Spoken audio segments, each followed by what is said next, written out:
Vamos a empezar, si les parece, respondiendo las preguntas que dejé la última vez. A ver, acá hay más gente que está entrando.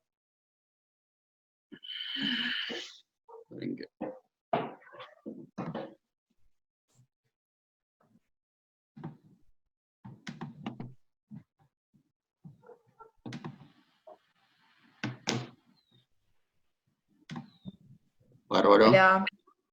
Hola. Bueno, Hola. creo que ahora sí ya estamos todos.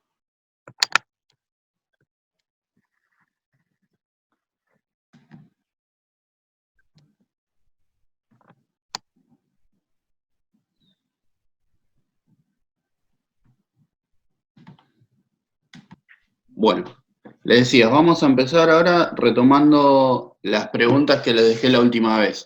Por lo que vi, respondieron bastante, están bastante orientadas. Se ve que en la explicación hubo algunas cosas que yo fui un poco confuso, con lo cual escribí un texto y se lo subí para aclarar. Más que nada cuestiones con la segunda estructuración del aparato psíquico que propone Freud, que es la de yo, superyo, ello y principio de realidad. Y después también con la fase de latencia, tampoco no fui muy claro y generó confusiones, así que voy a aclarar eso. El resto en general es muy bien, la verdad que va todo bien, bien orientado. Vamos a, esperen que acá hay un compañero más, lo estoy agregando.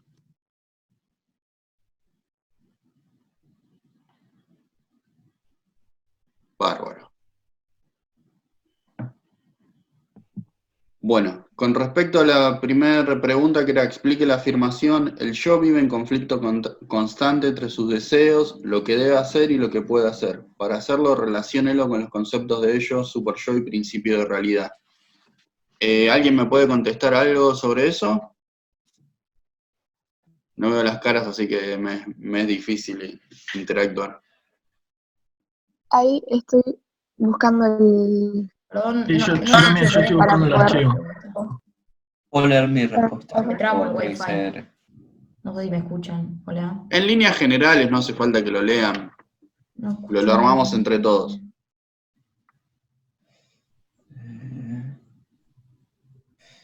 Perdón, no escucho. Voy a salir de la... Ah, está bien, está bien. La afirmación. ¿Puedes repetir la pregunta, por favor? Sí, la primera pregunta que dejé la otra vez, expliquen la afirmación. El yo vive en conflicto constante entre sus deseos, lo que debe hacer y lo que puede hacer. Para hacerlo, relaciónelo con los conceptos de ello, super yo y principio de realidad. Ok.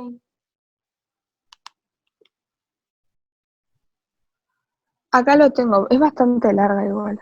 No, pero bueno, decime más o menos lo que entendiste y hay muchas que estaban bien, yo justamente para retomar eso y encaminarlo, sin que no sea un monólogo mío, sino. Bueno, la empiezo a leer y si la quieren entrar para allá. Sí, sí, sí. Dice, cuando Freud empieza a notar las contradicciones al dividir el cerebro en consciente e inconsciente, comienza a llamar al consciente yo, y dentro de este habría cuestiones conscientes e inconscientes. Además, comienza a llamar al inconsciente ello, ya que ello está referido a algo que el individuo no conoce, y habla del super yo refiriéndose a todas las normas sociales que el individuo a lo largo de su vida va interiorizando. En el yo van a dar cuestiones del inconsciente, es decir, el ello, y del preconsciente, así como en el super yo. De esta manera, el yo se convierte en el centro del conflicto al tratar de resolver los impulsos que tiene por un lado y las normas sociales por el otro, además de las cuestiones de la realidad. En este nuevo ordenamiento psíquico existe también una línea divisoria entre la realidad objetiva, que Freud llama principio de realidad, y la realidad subjetiva o psíquica, a la cual no se desentiende de la realidad, pero que a su vez ha incorporado normas que han entrado en conflicto con sus deseos, sus pasiones, todo lo que él traía y lo que fue conformando a lo largo de su vida. Perdón. Y por último, en el medio de esto está el yo, en el cual cuando nos referimos a la realidad, podemos hablar de lo que podemos hacer y al hablar de las normas sociales damos cuenta de lo que debemos hacer. En cambio, al hablar de ello, nos referimos a lo que deseamos hacer. Y esa es la respuesta. Perfecto, muy bien. Lo voy a contextualizar así lo relacionamos con lo que venimos viendo. Muy bien la respuesta. A ver, Freud viene a plantear esta reorganización, se dice que es la segunda teoría sobre cómo arma el aparato psíquico, pues bueno, la primera era dividir en sistema consciente e inconsciente. Dentro del sistema consciente estaba el consciente propiamente dicho y el preconsciente. Hasta el momento le servía bien, pero bueno, empieza a observar que eso no le alcanza para explicar algunas cuestiones. Por ejemplo, como mencioné la otra vez, que bueno, los pacientes, si bien inicialmente hay una represión que tiene que ver con borrar aquellas vivencias que son traumáticas, que son feas, por decirlo de alguna manera, displacenteras, dolorosas, que eso era lo que llevó a, bueno, la primera organización, ¿no? Que la represión separaba. Pero después sigue viendo que dentro de la terapia misma, ¿sí? Los pacientes se resisten de la misma manera en que se resisten a recordar, se resisten a emprender el trabajo, digamos, de la cura. Básicamente, las asociaciones libres que hacen empiezan a ser como más pobres, el paciente se enoja, en fin, no quiere seguir la terapia y demás. Digo, al margen, no solo, digamos, se resiste a recordar el hecho traumático, sino que también se resiste a continuar con la terapia. Con lo cual, bueno, alguno podría decir la terapia no es efectiva. Bueno, Freud va a decir en ese momento, y tiene sus argumentos para sostenerlo, que justamente es que esa misma resistencia que actúa en el inconsciente también actúa en la misma conciencia de la persona. Entonces ya no tiene sentido decir hay un consciente inconsciente. ¿Se entiende la contradicción? Lucas, Sí, acá está diciendo Miranda que está tratando de entrar. sí, Si la ahí puedes la agrego. aceptar. Gracias. Y Matías también está.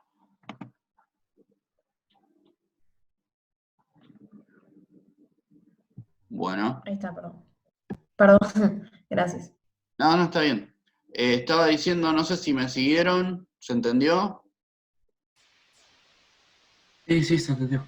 Bueno, bárbaro. Sí, Como tiene una contradicción, dice, bueno, listo, lo anterior lo voy a reorganizar todo. En lugar mejor empiezo del principio.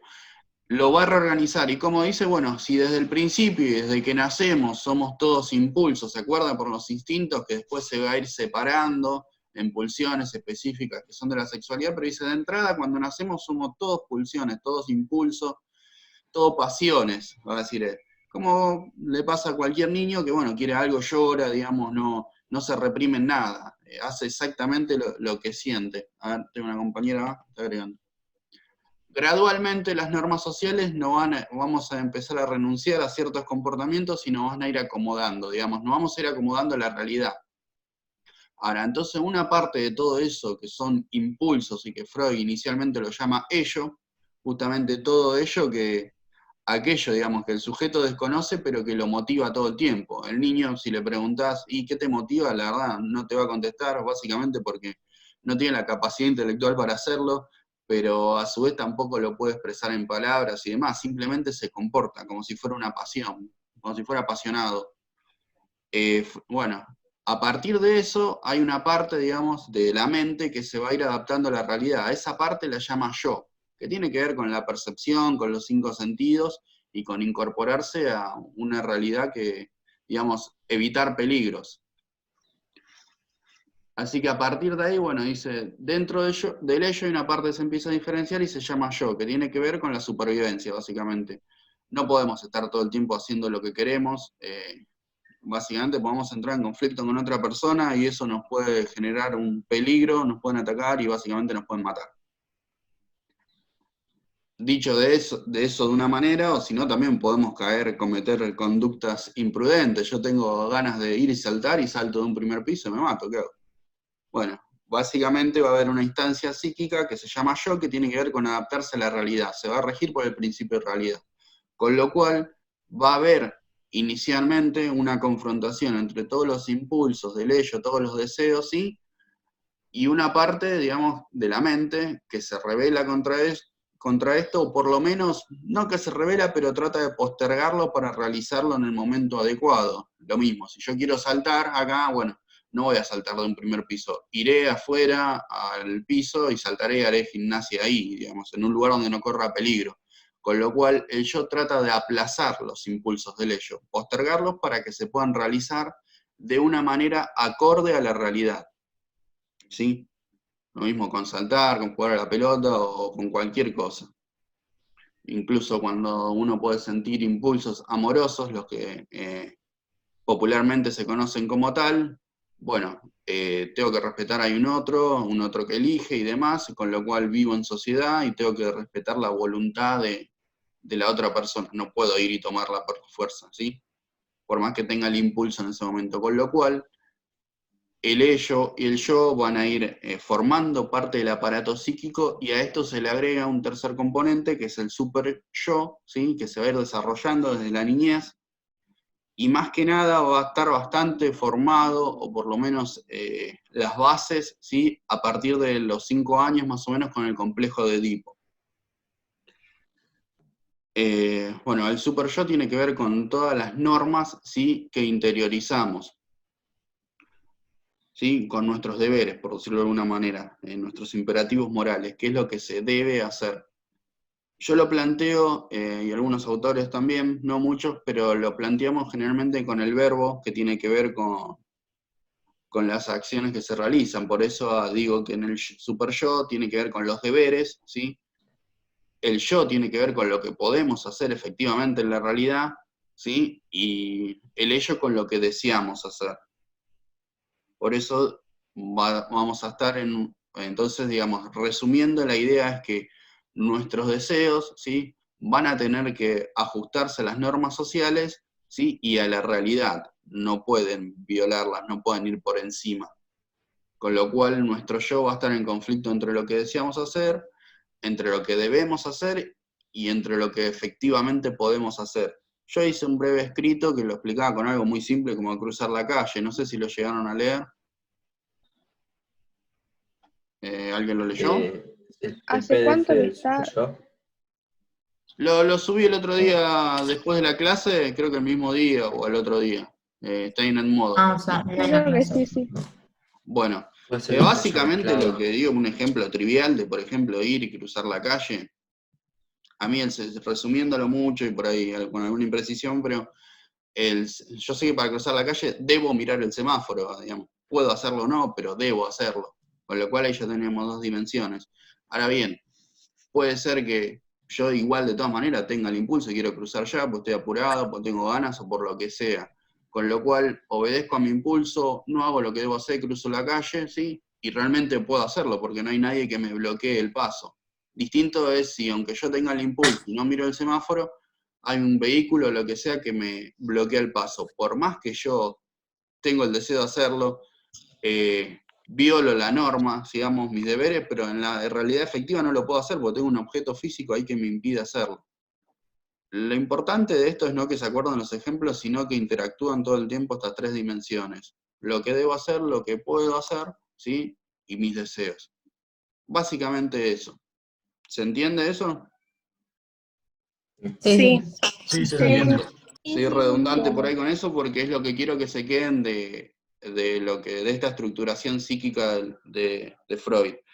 Básicamente, y soy redundante porque lo pueden googlear, que de hecho es lo lógico, uno usa internet para estudiar, y van a encontrar muchas desviaciones de esto, muchas profundizaciones y cosas, palabras complicadas que no es la intención, ¿sí? Yo con que entiendan ese conflicto, listo, por lo pronto me alcanza, y que lo pueden relacionar con todo lo que venimos viendo. El ello está relacionado con todos los impulsos, ¿sí? Con el placer, ¿sí? El super yo está relacionado con las normas sociales, ¿sí? Que las vamos interiorizando, que las personas renunciamos al placer, ¿sí? Para interiorizar esas normas sociales. Y acá hay una diferencia importante. No es que el super yo sean solamente las normas sociales, porque si no le llamamos normas sociales y listo, sino que es la interiorización de esas normas sociales que hacemos. Por ejemplo, yo el otro día daba el ejemplo, que creo que se entendió, pero lo repito, es que mi madre me puede decir, y es bueno comer verduras, ¿sí? Es bueno comer verduras. Esa es una norma social, si se quiere, está instalada. En ese caso solo la aporta mi mamá, pero bueno, seguramente hay una comunidad más grande que está de acuerdo. Pero en todo caso yo voy creciendo y no es que me quedo con, me lo decía mi mamá, o posiblemente sí, pero en todo caso lo interiorizo como que es algo correcto. Está bueno comer verdura. Entonces pasamos de lo que dice mi mamá, que está fuera en la realidad objetiva, pasa a ser parte de mi interior. Por eso decimos de mi realidad subjetiva, ¿sí? Entonces el super yo es la interiorización de esas normas sociales. Bueno, hasta acá vamos. Sí, perfecto. Listo. Yo les pregunto a cada rato porque como no los puedo ver, Sí, no. Sí, No, sí. Cualquier cosa me dicen, Lucas, mirá, frená, volvé a explicarme, no hay ningún problema. Vale. Gracias. Así que, listo. Con eso, ¿sí? Desarrollamos la primera pregunta y nos permite enlazar con el tema de hoy. El tema de hoy son los mecanismos de defensa, ¿sí? Ahora bien, si yo planteé y sostengo que el yo está en conflicto entre estas tres demandas, que son los deseos, que son nuestros deberes del super yo y que es la realidad, bueno, ¿cómo resuelve este conflicto? ¿Y qué pasa si no lo resuelve? Porque no siempre puede pasar. Ya le digo, podemos pensar en situaciones en las cuales quiero hacer tal, por ejemplo ahora, a ver, yo quiero salir afuera, pero hay una norma social que me dice que hay que hacer cuarentena, digo. Y acá hago un paréntesis y aclaro algo más. Yo cuando hablo de deseos, generalmente estoy dando ejemplos de deseos conscientes. En realidad, Freud le va a interesar el deseo justamente inconsciente, que es lo que está detrás de esta motivación.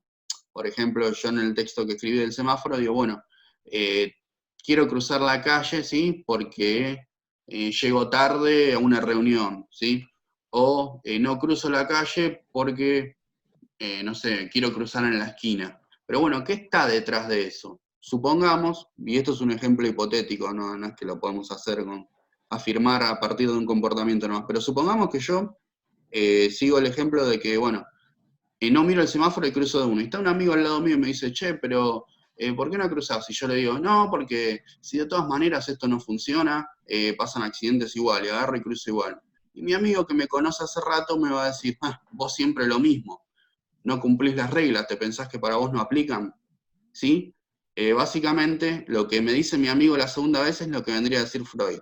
A ver, en realidad vos no estás cruzando la calle porque crees que no funciona ese sistema de reglas, sino simplemente porque desafías esas reglas, y las desafías no sé por qué, lo vamos a averiguar, pero la causa inconsciente, tu deseo inconsciente, te da satisfacción desafiar las reglas. Posiblemente, y supongamos, todo esto es a título de hipótesis, supongamos que es porque esa autoridad, digamos, te exigió demasiado, vos crees que no lo podés cumplir, y entonces te sentís frustrado. Entonces te da placer, ¿sí?, evitar esa frustración. Con lo cual, una manera de evitar esa frustración que te genera la autoridad es simplemente negarla o desoírla o racionalizarla como que no sirve. ¿Sí? Por ahí acá me metí con algo un poquito más técnico, pero la idea que se entienda es que detrás de esas afirmaciones que nosotros hacemos conscientes, quizás hay algo más, ¿sí? No es la intención de que ustedes lo puedan deducir o plantear una hipótesis como yo planteé, sino simplemente saber que detrás de las cuestiones hay algo más. Y eso suele pasar y lo suelen identificar en la vida cotidiana las personas que más nos conocen. Supongamos que yo, en este ejemplo que di, cruzo la calle siempre así, con lo cual, sin mirar el semáforo, con lo cual mi amigo es bastante obvio que me diga, y vos siempre haces lo mismo. Supongamos que yo elijo en una pareja amorosa, siempre termino igual y siempre me engañan. Y mis amigos me van a decir, y a vos siempre te pasa lo mismo. Con lo cual, en el fondo, y más o menos que te gusta, te van a decir. Nosotros, bueno, en psicoanálisis no lo vamos a decir con esas palabras, pero sí que hay cierta ganancia en hacer eso, ¿sí? Cierta ganancia a veces en fallar, cierta ganancia o todo lo contrario, en autoexigirse para ser el mejor o demás. Bueno, hay muchísimas variaciones de esto, ¿sí? Lo importante, y vuelvo a insistir, es que cuando hablo de deseos, en un primer momento, para hacerlo familiar, hablamos de los deseos conscientes, que es lo que nos gusta. Pero sabemos que desde el psicoanálisis se lo piensa como aquello que nos motiva, ¿sí? Aquellas nuestras pasiones reales, que no sabemos ni siquiera que las tenemos. Simplemente nos gusta algo y vos me preguntáis, ¿por qué te gusta? Y no sé. ¿sí? A eso se refiere. Bueno, entonces hasta acá tenemos, decía, hoy vamos a ver mecanismos de defensa, ¿sí? Y supongamos que el yo, que está en conflicto con estas tres posiciones, bueno, ¿cómo lo resuelve? Antes de abrir el paréntesis me desvié a todo esto. Bueno. Y decía, el yo lo puede resolver de distintas maneras, o puede que no lo resuelva. Si no lo resuelve, le va a generar angustia. Entonces, para evitar que le genere angustia, lo que va a hacer, la parte esa de nuestra mente se llama yo, es tratar de defenderse.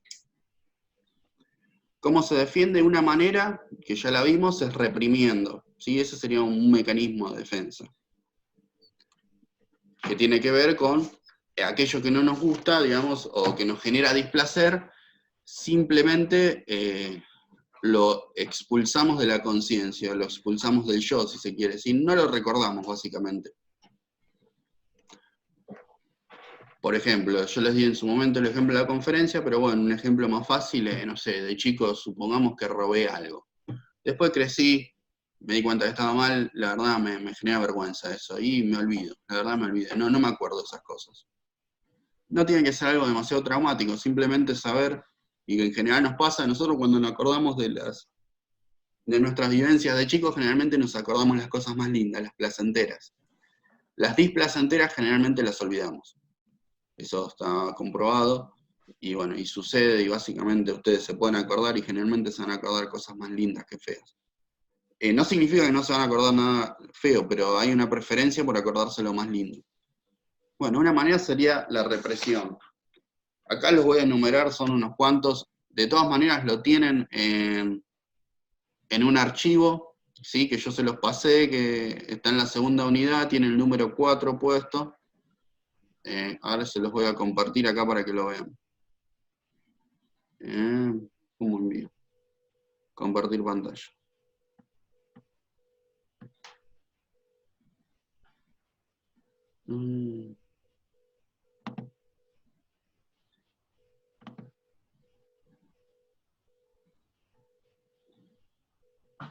Bueno, no me lo deja compartir acá, pero bueno, es una página donde están los mecanismos de defensa que ahora les cuento. Después se las paso, si no. Y está en la librería, en los textos que tienen que ir leyendo. ¿Cómo vienen con la lectura? ¿Leyeron algunos de los textos? Los que están en la biblioteca. Sí, ¿De modo? sí. Sí, algunos leí. Bueno. Vayan leyéndolo, no son muy largos, pero les van a servir para ampliar todo esto que venimos viendo. De todas maneras, ahí no se menciona nada que, digo, lo que yo voy a tomar y evaluar va a ser todo lo que tiene en clase. Sin embargo, eso le va a servir bastante. Bueno, continuamos. Hablé primero de la represión, a ver cómo venimos con el tiempo. No voy a llegar a hablar de todos, así que voy a nombrar algunos. El segundo es la identificación, ¿sí? Y esto me va a servir para hablar sobre la tercera pregunta que mandé la otra vez. Bueno, la identificación es básicamente querer ser, ¿sí? Algo sobre la otra persona. Hay distintos tipos de identificación. Pero bueno, en general tiene que ver con querer ser. Quiero ser en tal rasgo como mi papá. No sé, me gusta la disciplina de mi papá o lo que sea. ¿Sí? Ahora bien, eso tiene una función saludable, que ya la hablé en el complejo de Edipo, generalmente es identificar aquello que queremos ser, que se da al final de la etapa fálica. Acá creo que el otro día confundí. Hablé sobre la etapa en el video, no sé si la llamé etapa genital, a la fálica o algo así. Hay todo un tema, pero después se los explico con más tiempo, pero en general las etapas son etapa oral, etapa anal, etapa fálica, etapa de latencia en donde no ocurre nada, ¿sí? El complejo de Edipo se da en la etapa fálica. La etapa de latencia justamente está latente, no hay ningún observable, ¿sí? Empírico, nada que diga que el chico está en una nueva etapa del desarrollo psicosexual. Simplemente se define por el olvido. No, es como que el chico de golpe se olvidó, ¿sí? De todo lo que venía haciendo. Y por último, la etapa genital, que va a ser en la adolescencia y que más adelante la vamos a ver. Bueno, retomando, en la etapa fálica, en el complejo de Edipo, se da este fenómeno de la identificación, donde lo esperable es que el niño resuelva el conflicto que ya habíamos hablado, ¿sí? Entre lo que desea y entre lo que quiere tener como objeto de deseo y entre lo que quiere ser. Generalmente, lo que va a pasar es que se va a identificar con el progenitor o el tutor del mismo sexo, ¿sí? No siempre pasa, pero generalmente pasa. Ni siquiera digo que es deseable, digo lo que pasa con frecuencia. Y va a tomar como objeto de deseo rasgos, ¿sí? Del tutor del otro sexo, es decir, más grande, cuando sea adulto posiblemente, va a querer ser en muchas cuestiones como su padre, en otras no tanto, pero en algunas sí, y le va a gustar, ¿sí? En términos románticos, como objeto de deseo, le va a gustar otra persona que tenga rasgos similares a su madre. No significa en su totalidad, sino algún rasgo de comportamiento, digo, que sea creativo, no sé, que tenga mucha energía, que sea disciplinada, cualquier adjetivo que le guste, cualquier rasgo, ¿sí? Esa es la idea, eso es la función de la identificación normal. Ahora bien, ante situaciones de angustia, este recurso de la identificación puede usarse como mecanismo de defensa. ¿Cómo sería? A ver, por ejemplo, bueno, vuelvo a esto, a la segunda tópica. El sujeto está en un conflicto, digamos, porque tiene deseos estéticos, o sea, de expresarse de alguna manera y simplemente le da vergüenza o no puede hacerlo. Lo que suele suceder, un ejemplo, las tribus urbanas. A ver, por ejemplo, los chicos suelen vestirse o cuando no saben qué indumentaria o qué moda adaptar, por ejemplo, se identifican con alguna persona parecida, con algún ídolo, supongamos musical, bueno, me empiezo a vestir como él. Ante la duda, ¿sí? Ante el conflicto, que yo en ese momento está en conflicto, y no sé cómo vestirme, no sé cómo hacer para sentirme bien o sentirme cómodo, ¿sí?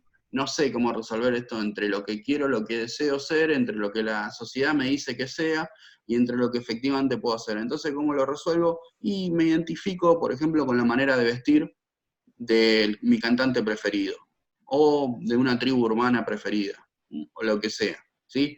La idea es poder actuar y operar en el mundo real y evitar sentirse mal, angustiado, inseguro. ¿Está bien, está mal? No, lo hacemos todo de distintas maneras. Yo doy un ejemplo, pero hay un montón. En este momento se me ocurre eso. Pero básicamente eso sería el mecanismo de la identificación como defensa, ¿sí? Los nombro rápido antes de que se termine. Sí. El próximo sería la negación. Son 9 acá que tengo. La idea es que después ustedes lo repasen con esto que le envío. La negación, que simplemente es negar la realidad. A ver, me salió, supongamos, un bulto acá grande y me dicen, y anda a verte que puede ser algo, puede ser un nódulo, puede ser un, no sé, lo que sea, un tumor, lo que sea. No, no pasa nada, no, estoy bien, y no vas nada. Bueno, eso es negación, es una manera de defenderte de ese posible suceso que sería bastante feo, digamos, ¿no? Y difícil de tramitar, sería traumático, por decirlo de alguna manera, porque es algo muy feo. Si llega a ser, en el peor de los casos, llega a ser un tumor, y bueno, enfrentarse a algo tan terminal es complicado. O con mal pronóstico, no necesariamente terminal. Supongamos desplazamiento es otra manera de defenderte. Pasa, por ejemplo, que, no sé, discutiste con una persona, discutiste con tu jefe, no le podés decir nada, llegás a casa y te la agarrás con el perro, ¿sí? Le das una patada.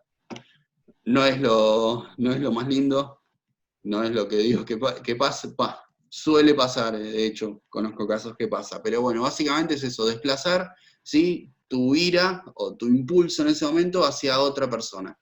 ¿Sí?